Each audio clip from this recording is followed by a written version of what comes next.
Wonderful. Good evening, ladies and gentlemen. It is 6 o'clock.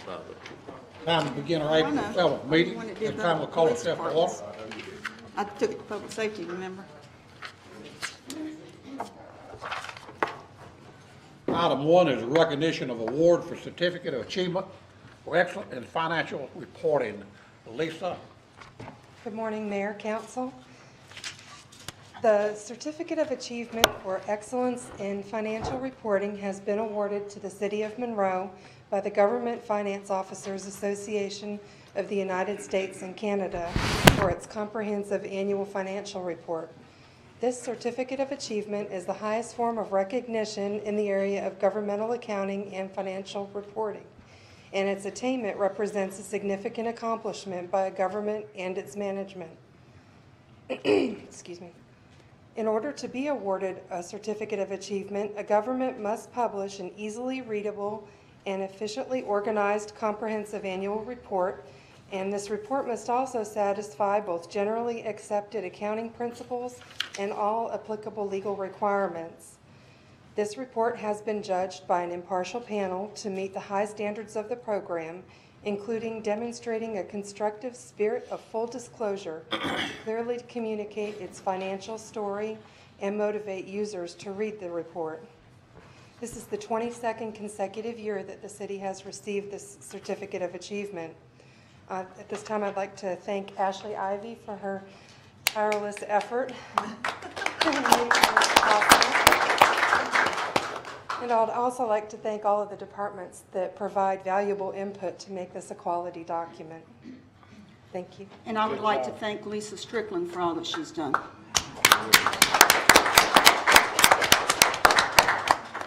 Lisa, this is a certificate. Certainly like to present this to you and congratulate your department. And this speaks well for the City of Monroe, but it also speaks well for your department and the entire staff of the City of Monroe, because we all work in coherence and work together to achieve this for 22 years. That's great. Thank you so much for what you do. Hey, Appreciate Bobby. you and the staff. Hey, Bobby, Yes. you know what that means, don't you? Do what? She's got an extra $4 million hid back for our budget. Lisa, just a couple of points I want to make before you Of course, you go. got excellent staff. Of course, I want to thank you for all of your tireless efforts and the folks in your department. But I just want the record to indicate that this is a full cycle for our new accounting firm. Is that correct? It is correct. Okay. All right. So we've gone from initial input to getting the award that we hope they would be able to help us get. And we've done that during a time when, again, this was the first year that we've used this particular auditing firm. Yes. We did it during a period of time when we lost the finance director, midway through the year. And you and your department continue to work very hard, very tirelessly, and make this happen for us. So again, this was not just an ordinary year for us to receive this achievement. So thank you. Thank you. Thank you, everyone.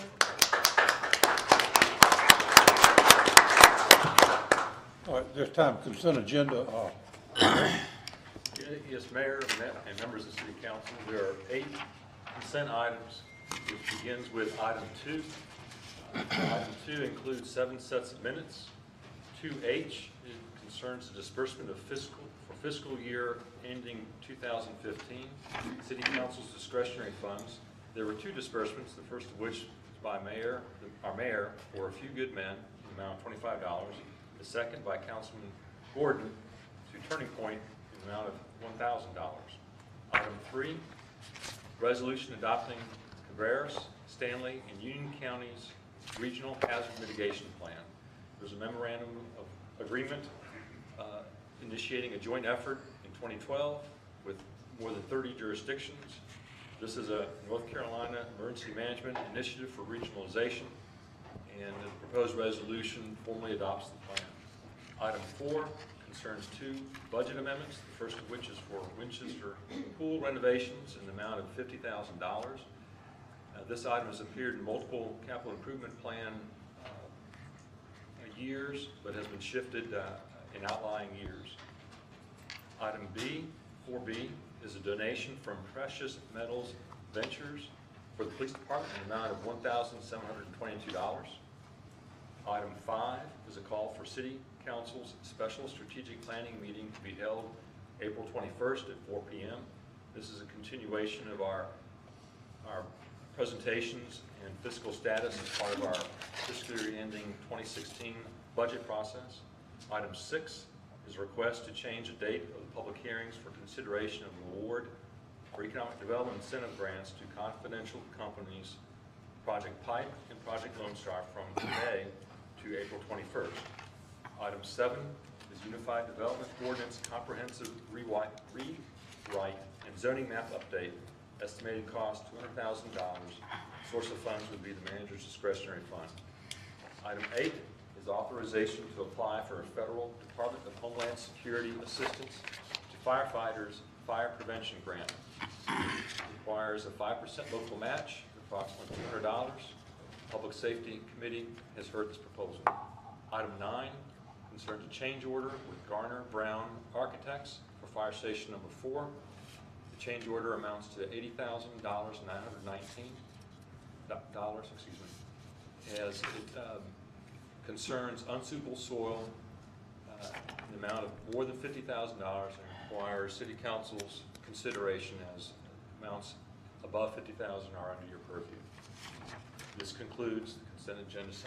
Motion to approve. And second. I have a motion and a second. All in favor? Any opposed? Hearing none, that'll pass. Okay, we'll go to our regular agenda. Item 10, the proposed ordinance declaring certain property on Pfeiffer Street unfit for human habitation, demolition. Okay. Good evening, I'm Lisa Stywinner, the Planning Director with the City of Monroe. This is a minimum housing case for property located at 713 West Pfeiffer Street. It was presented by staff at the December 2nd meeting. At that meeting, City Council did vote to table the case for 90 days to allow the property owner additional time to correct the minimum housing violations. A reinspection was conducted by staff on February 25th. Upon inspection, the code enforcement officer found that some of the violations had been corrected to include the failing roof, broken windows, and floors throughout the house. This case was also presented again at the March 3rd City Council meeting. Once again, it was voted to provide a 35-day extension to allow additional time for the property owners to correct any remaining violations. A reinspection was conducted by staff on March 26th. Upon inspection, the code enforcement officer found an additional violation had been corrected to include the rotten wood on the exterior walls. Just like to show a few photos of the corrections. As you can see, the roof and then these posts.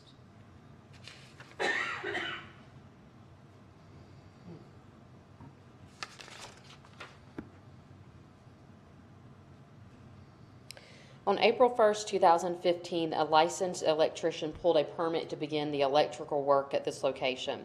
Also, over Easter weekend, the property owner painted the entire dwellings. The remaining violations to be corrected include the exposed wiring and repairing the holes in the ceilings, which will be done once the wiring is complete. I just want to show a photo of the exterior of the dwelling currently. We're making progress, aren't we? Based on the property owners continuing to correct the minimum housing violations, staff is recommending City Council provide an additional 42-day extension to allow additional time for the property owners to correct the remaining violations. If additional time is granted, the 42-day time frame extends it out to the May 19th City Council meeting. I'll be happy to answer questions. I believe the property owner is here to answer any questions too, and then Robert Rushing with Code Enforcement is here as well. Lisa, how many remaining violations do they have? The exposed wiring and the holes in the ceiling. What about what about the plumbing issues? The plumbing, he has plumbing, but he went to put the floors in, he had to remove the plumbing, put the floors in. He has no plumbing coming out as well. We're committed well on that. Okay. I move we accept Lisa's recommendation to May the what? 19th May. meeting. I'm going to second that, but I think the property owners, did y'all want to speak? I've got my permit with me. My name's Chris Hill. I'm from I live at 720. I'm from Monroe. I went and got my electrical permit. I had Jeff Jones Electrical get the permit. I got him coming through, and I got Carolina Plumbing doing my plumbing, and I'm gonna have heating and air put in, and I'm gonna do it right. We spend a lot of money, and we're gonna try to take it the whole way and get it done, and that way we'll be in compliance with y'all. And I've been working hard on it every day. He called me out there working today, every day. I'm out there working all the time. I don't work no more because I had to work on my own stuff. And we're struggling, but we've been doing it. We've got Alney wood. I've got pictures. If y'all like to see them, I can probably show you on this right here. Like she said, this is what it looked like right there. And then I kept working on it. I've got a lot of work in it, but I'll show you. That's where it just got started painting. And I mean, I built a bench out there. You know, there's a rotten fence. I did a lot of stuff to make it nice and neat. I've already had people interested in it. I brought it back to where it is, and I'm proud of it. Took a lot of my time, but if you know anybody else that needs some help on the house, y'all let me know. I come in. Are you gonna have enough time to do what you need to do on these renovations? The electrician, he's supposed to be coming tomorrow. I've been having to cut out inside, you know, to get it ready for light switches and stuff. My plumber, he was supposed to have my permit pulled, but I called him. I can show you the text message if you need to see it. The text message to him. He said that he would be pulling my permit within this week or next week. Yeah. But he's been backed up somehow or another because he was supposed to be out there as soon as I took my bathroom sink back out and everything, but he ain't been able to make it back out there. But his name's Sprite Cook from Carolina Plumbing in Wingate. And I'm gonna get what's his name? Marty Yao to do my heating and air. Lisa, I have a question. Does it have to keep coming back to council every 30 days or whatever, or can it go to, can you? Council with, Councilmember Duncan, with where this is, as it, right now, the order that is in place allows demolition. So what staff has to do is bring it back until either they can determine that it no longer merits that threshold, meets the 50% threshold, which I can defer to the planning director. My understanding is that they're waiting to determine if the repairs now that have to be conducted get it below the 50% threshold. So the request is to come back just one more time. The hope is by that point, there may not even be a need to put it on the agenda because they may be able to withdraw and end the enforcement process. But right now, keeping it on the agenda ensures that first, there is an incentive for them to complete those repairs because you still have the ability to enforce it and demolish it. And then it also allows staff to ensure that the process is finished and it's done cleanly. And as you recall, at the last meeting, staff did mention that we are looking to move forward with hiring a general contractor to go out on a case-by-case basis to provide on-site inspections in order to provide us cost estimates to repair. That is in the process. It was not able to be completed before this meeting. The contract is in a contractor's hands to be signed in order to process it, and with the hopes that it will be in place by the next meeting, and the fact that we can then go out and do an inspection to verify that cost estimates meets that threshold of 50% above the tax value, or it does not. So we can officially determine, is it still a demolition case or has it gone to a deteriorated case? And then if it has, we can withdraw it and take it from there on a staff level. Lisa, why do we need to hire a contractor? Philip is not able to do that. Philip Evans is not able to do that. Probably not with his workload, with the inspections workload. Okay, but it's not because he doesn't not have the ability. Is, you know, I would think that we should have him. Philip is not able to do it. I would think we've got somebody on staff that has that ability to go in and determine cost and workmanship that needs to be done and assign value. I think the reason for the contractor was so they have more accurate amount. So we were looking for a licensed contractor to go in and then not to interfere with other employees' workloads, And it was gonna be a case-by-case basis. Is that for just this house, or for you, is this gonna be? This is gonna be what we would like to move forward with until we establish our program. We've purchased a program, and we're gonna mirror it after the city of Charlotte's to try to move forward with the cost estimates, but it's gonna take a little bit of time to develop and get up to speed. In the meantime, we wanted to bring some form of, or method to providing cost estimates until we can get up to speed on that program we've purchased. Well, whoever this contractor is, will we be paying him just as on cost per basic for each house he goes? Right. Or is it gonna be a continuance? We're gonna have to pay him to keep him on schedule? Each house, Okay. and based on the. Only when you call him for whatever house? Right, Do you know what his fee will be? $50 an hour. $50 an hour, okay. Also, I would ask, does this offer the opportunity for perhaps objectivity, that using a third party to conduct the evaluation as opposed to someone on staff? Correct. I think also with the contractor, they bid for jobs all the time, whereas our staff is not bidding for jobs. I mean, they could give you an approximate estimate of what it would cost. Right. But this is somebody that's out in the workforce that's making bids for jobs.